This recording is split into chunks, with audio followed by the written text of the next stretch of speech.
Now that we have arc length and volumes of revolution out of the way, let's go ahead and talk about surface area of revolution. So surface area of revolution starts very similarly to our volume of revolution, except this time, rather than analyzing the volume that gets created, suppose that we take this curve in 2 dimensions and we rotate it about one of the axes. Then what will be created will be referred to as a surface of revolution. Oh boy. All right, I think we got it. All right, and then like this, and then like this.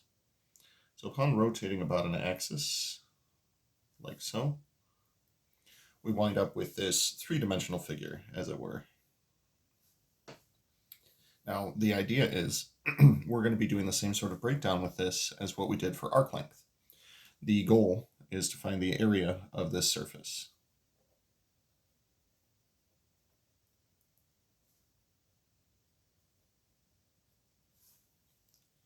Now, what we did for arc length, of course, is we said what we're going to do is start by labeling the endpoints. We're going from A to B. And we're going to break this up into a bunch of little tiny subintervals. We're going to approximate the arc length on each of these subintervals using a little straight line. So on any of these subintervals, we'll be approximating with just a little straight line, like so. Corresponding to this, of course, we had a little tiny change in x, a little tiny change in y. The delta x remained consistent from an interval to interval, but delta y changed. Now, what's going to happen is we're going to rotate that about an axis, and it's going to create a 3-dimensional surface. And the surface that it creates is referred to as the frustum of a cone, also known as a truncated cone. This is what you would get if you started with a right circular cone and then cut it off part of the way through. These two line segments, if we were to extend them to the left, would converge to the tip of a cone. So this is referred to as a frustum of a cone. Now, if we can determine what the surface area is for something like this, then we should be able to turn that into an integrand and integrate from endpoint to endpoint, and we'll be good.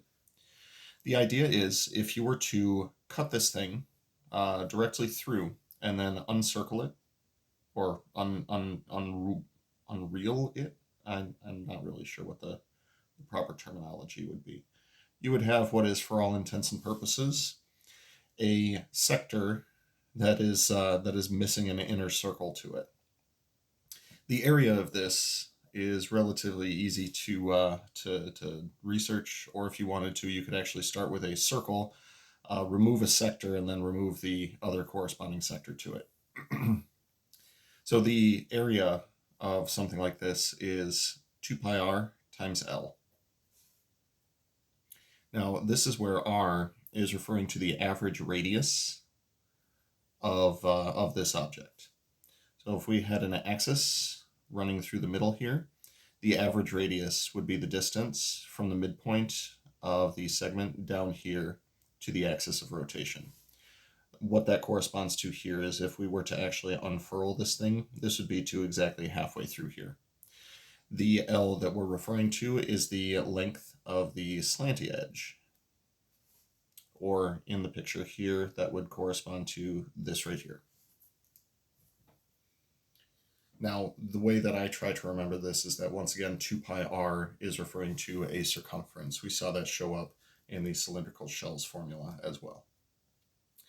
Now, what this corresponds to, if we head back here for just a moment, the r value that we were referring to is the distance from the axis of rotation. So r is equal to distance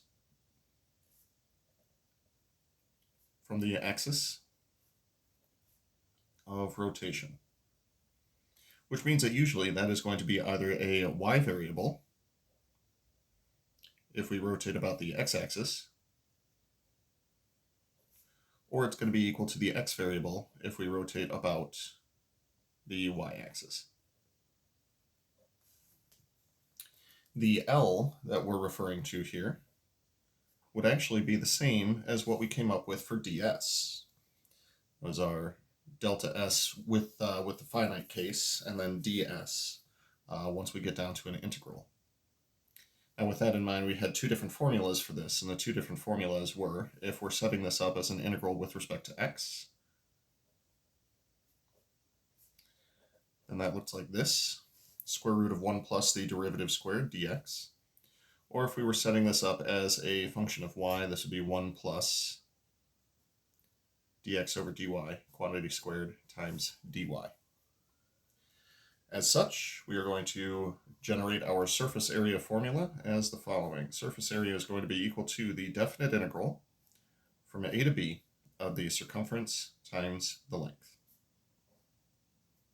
That is to say, it's going to be 2 pi r times ds.